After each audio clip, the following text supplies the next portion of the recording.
Oke, Assalamualaikum warahmatullahi wabarakatuh. Salam sejahtera bagi kita semua. Om Swastiastu, Namo Buddhaya, salam kebajikan.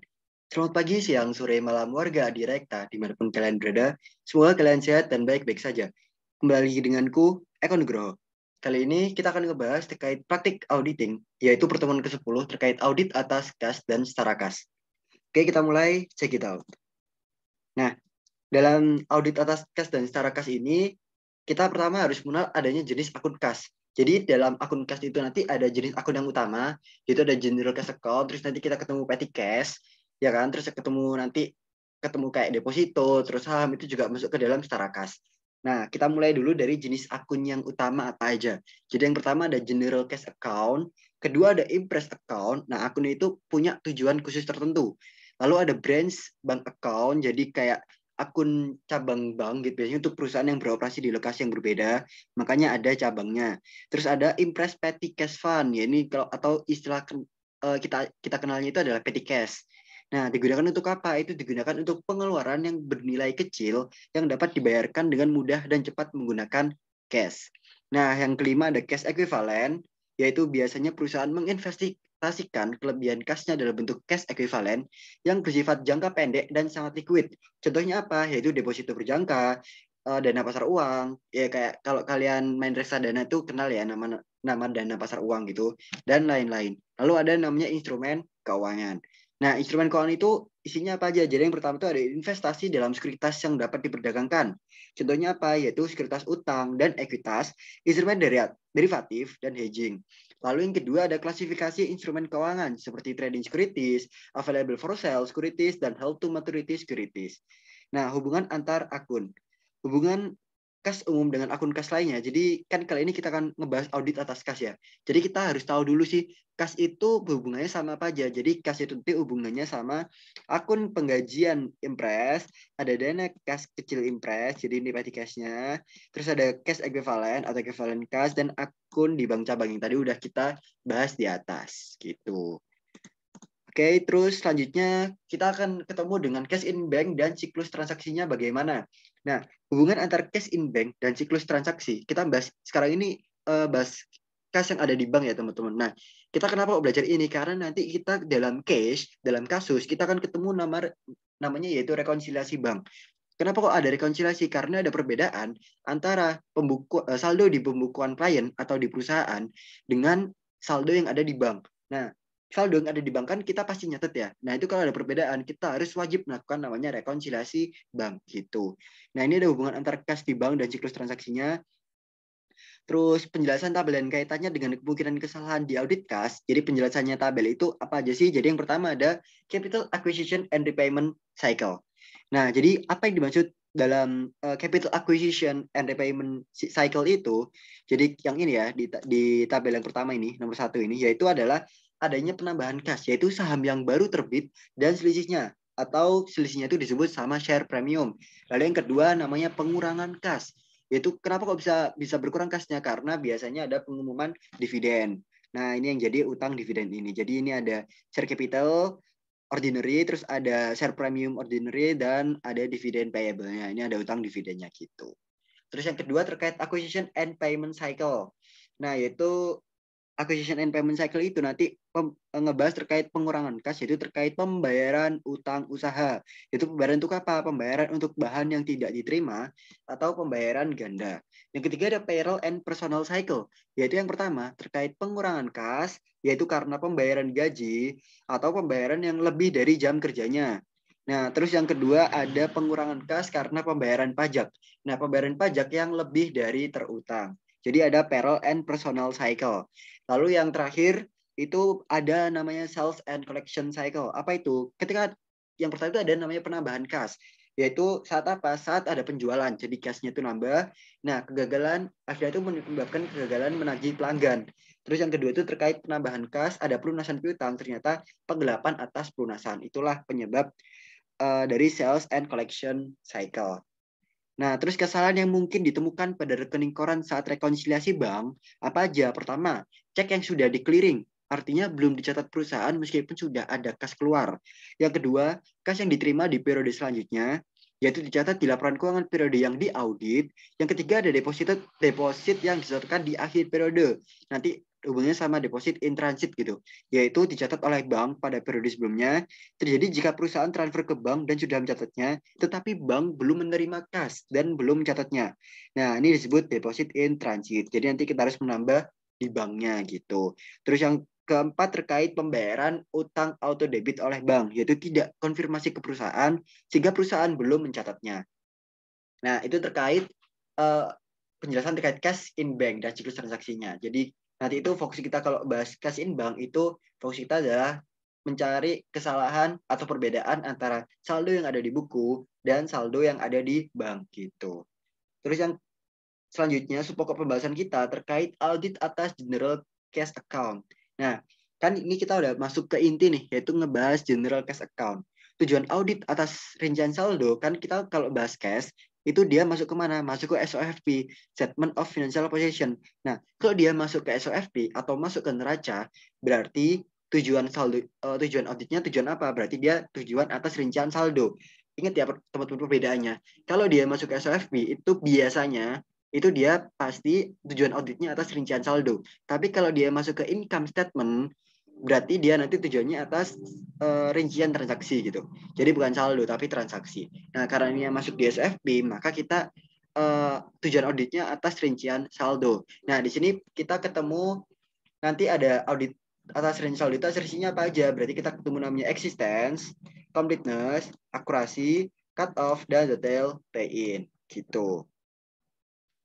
Terus metodologi audit atas general cash account. Nah, metodologinya itu ada tahapan-tahapannya, teman-teman. Jadi ada tahap 1, terus ini nanti ada tahap 2, tahap 3. Nah, sampai tahap 3 berarti. Nah, kita mulai dari tahap yang pertama dulu nih. Yaitu kita mengidentifikasi resiko bisnis klien yang mempengaruhi kas. Yaitu kemungkinan besar resiko bisnis klien berasal dari cash equivalent dan jenis investasi lainnya. Yang kedua, kita tetapin dulu materialitas kinerjanya dan menilai risiko inherennya. Jadi kan kita udah belajar materialitas tuh. Kita tahu berapa, kita tetapin dulu berapa performa materiality-nya. Setelah kita tetapin performa materiality-nya, kita nilai berapa inherent risk-nya. Nah, karena kas lebih rentan terhadap pencurian ketimbang aset lainnya, terdapat risiko inherent yang tinggi untuk tujuan existence, completeness, dan akurasi. Yang ketiga, kita nanti akan menilai risiko pengendalian. Ini di tahap awal. Nah, pengendalian intern terhadap saldo kas akhir tahun dibagi menjadi 2, yaitu pengendalian terhadap siklus transaksi dan rekonsiliasi bank independen. Nah, rekonsiliasi akan memastikan bahwa catatan akuntansi merefleksikan saldo kas yang sama seperti jumlah aktual cash in bank setelah mempertimbangkan item-item rekonsiliasi. Nah, terus rekonsiliasi independen itu juga memberikan kesempatan untuk verifikasi internal atas transaksi penerimaan dan pengeluaran kas. Lalu rekonsiliasi tidak dilakukan rutin oleh orang independen. Kontrol risknya itu berarti tinggi. Kenapa? Karena dia tidak dilakukan rutin oleh orang-orang yang independen. Jadi makanya resiko pengendaliannya itu tinggi. Lalu rekonsiliasi bank oleh personil yang kompeten mencakup pertama, membandingkan cek yang sudah dibayar dengan rincian tanggal, tujuan, dan jumlah yang dibayarkan. Kedua, scanning atas kelengkapan isi dari cek, terutama otorisasinya. Ketiga, membandingkan deposit dan saldo kas yang dicatat. Keempat, memeriksa urutan nomor cek dan menyelidiki cek yang hilang. Kelima, rekonsiliasi perbedaan yang terjadi. Dan yang terakhir, menindaklanjuti outstanding ceknya dan pemberitahuan stop payment-nya. Biasanya karena saldo kas perusahaan tidak cukup untuk membayar sesuatu. Nah, auditor tidak wajib melakukan rekonsiliasi bank karena sudah kewajiban manajemen sebagai pengendalian internya. Tetapi, ingat ya teman-teman, meskipun dia nggak wajib melakukan rekonsiliasi, tapi auditor itu harus memastikan bahwa rekonsiliasi bank oleh manajemen telah tepat. Jadi auditor wajib melakukan rekonsiliasi bank jika rekonsiliasi bank oleh manajemen tidak tepat. Tapi meskipun tepat gak tepat tuh kayaknya tuh kalau bahas rekonsiliasi bank itu kita nggak wajib sih, kayak harusnya kita tuh tetap melakukan itu. Kenapa? Karena meskipun udah balance nih, kelihatannya udah balance antara saldo yang ada di buku dengan ada yang di bank. Tapi kan kita nggak tahu gitu, bisa aja tuh dimanipulasi sama si manajemennya. Jadi daripada kita kan sebagai auditor harus skeptis ya, kita harus memasang sikap skeptis. Nah, Jadi daripada kita langsung menerima aja laporan dari klien dari si perusahaan itu, kita harus cek langsung ke banknya. Kita lakukan rekonsiliasi mandiri, apakah benar udah tepat nggak sih? Nah, kenapa kita harus ngeceknya ke bank? Karena bank adalah pihak yang independen. Dia adalah pihak yang netral. Jadi dia itu tidak mungkin bisa dimanipulasi sama si perusahaan gitu. Nah, terus auditor wajib melakukan pemeriksaan cash atau cash of name. Nah, ini penting banget ya. Dalam menguji eksistens dalam audit atas kas, itu kita biasanya kan pakai apa namanya untuk kita berarti tracing ya, yang dari pokok dari akun ke bukti fakturnya gitu. Nah, tapi kalau dalam cash itu enggak, teman-teman enggak pakai itu. Kita lebih andal, lebih reliable kalau kita pakai cash of name. Kita periksa langsung, kita cek langsung berapa cash yang ada di perusahaan. Kita hitung manual berapa 100 ribuannya, berapa 50 ribuannya. Semua di total, semua totalnya berapa, itu harus sesuai dengan apa yang ada di saldo pembukuan klien. Kalau nggak ada, itu berarti, wah, kenapa nih kok bisa beda antara saldo di pembukuan dengan bukti kas yang ada di tangannya manajemen gitu. Nah, perhitungan ke atas kas ini atau cash on hand dilakukan oleh personal perusahaan. Auditor itu cuma menyaksikan dan membuat BAPK, berita acara pemeriksaan kas. Jadi ya auditor itu cuma lihat aja kayak cuma ngelihat gitu loh, kayak mandornya gila, cuma menyaksikan si personal perusahaannya itu ngitung uangnya di hadapan auditor itu sendiri gitu. Jadi bukan auditornya yang ngitung, tapi dari pihak perusahaannya yang ngitung, auditor cuma melihat, oh oke, udah tepat, oh oke, bener gitu gitu. Itu kalau perhitungan cash of name. Lalu yang keempat, merancang dan melaksanakan test of control serta pengujian substantif atas transaksi. Ini masuk ke tahap 2, yaitu karena saldo kas dipengaruhi oleh semua siklus lain, kecuali persediaan dan pergudangan, ada banyak transaksi yang mempengaruhi kas. Nah, transaksi kas diaudit sepanjang pengujian masing-masing siklus tersebut. Yang kelima, merancang dan melaksanakan prosedur analitis, yaitu di tahap ketiga. Lihat laporan arus kas perusahaan. Lihat ketiga aktivitas perusahaan seperti operasinya, investasinya, dan pendanaannya. Nah, ini kita udah masuk ke dalam prosedur auditnya.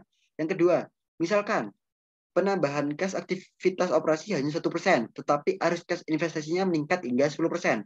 Nah, auditor perlu mempertanyakan hal tersebut karena tidak make sense, nggak masuk akal gitu. Kenapa kok bisa aktivitasnya operasi itu naiknya 1%, tapi kok investasinya bisa meningkat hingga 10%.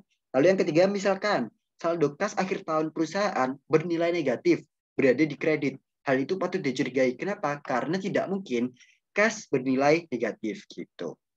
Yang keenam, merancang pengujian atas rincian saldo kas, yaitu masuk ke tahap 3 ini. Nah, langkah awalnya kita memperoleh rekonsiliasi bank dari klien.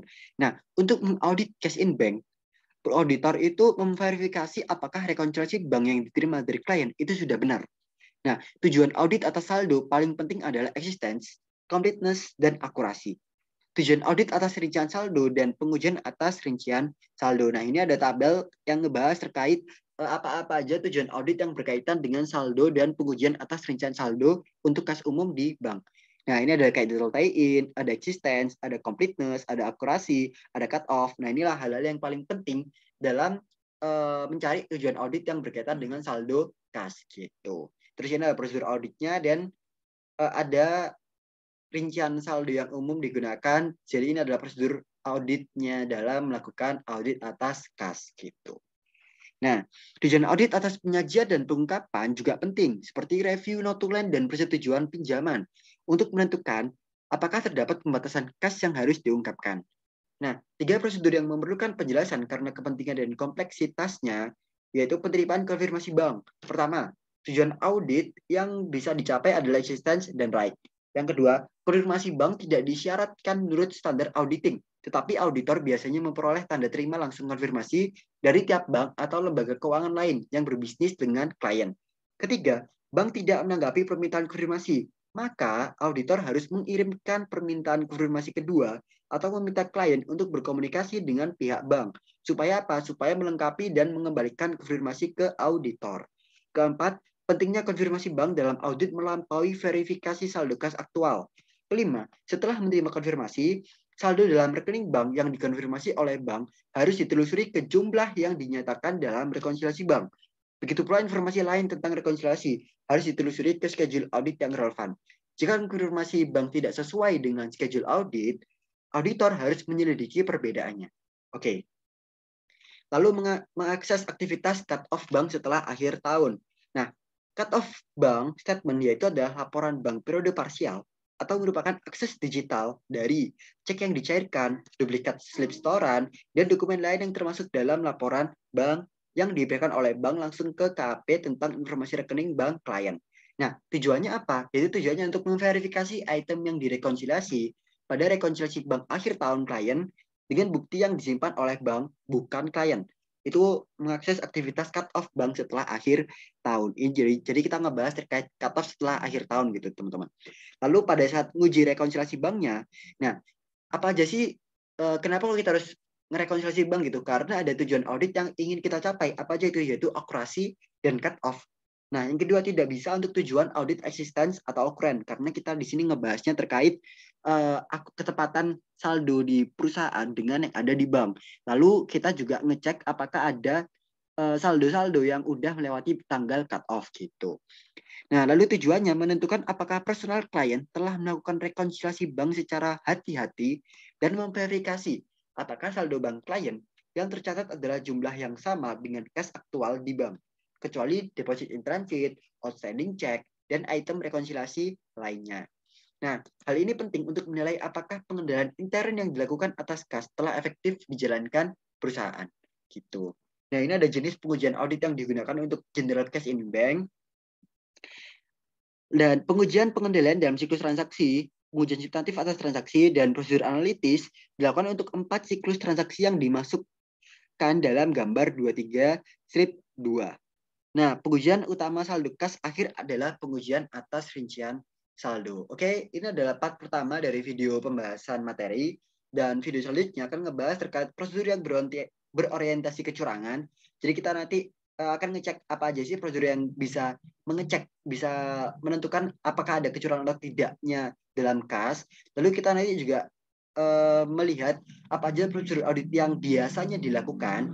Lalu kita nanti juga melihat terkait catatan-catatan penting, yaitu terkait hal-hal yang diperhatikan dalam mengerjakan soal praktik auditing, yaitu ngebahas terkait cash besar, terus ada petty cash, terus ada nanti bank, terus nanti juga ada deposito serta saham gitu. Oke, cukup sekian dari aku. Kurang lebihnya aku mohon maaf. Kita ketemu di video selanjutnya. Terima kasih semua. Wassalamualaikum warahmatullahi wabarakatuh.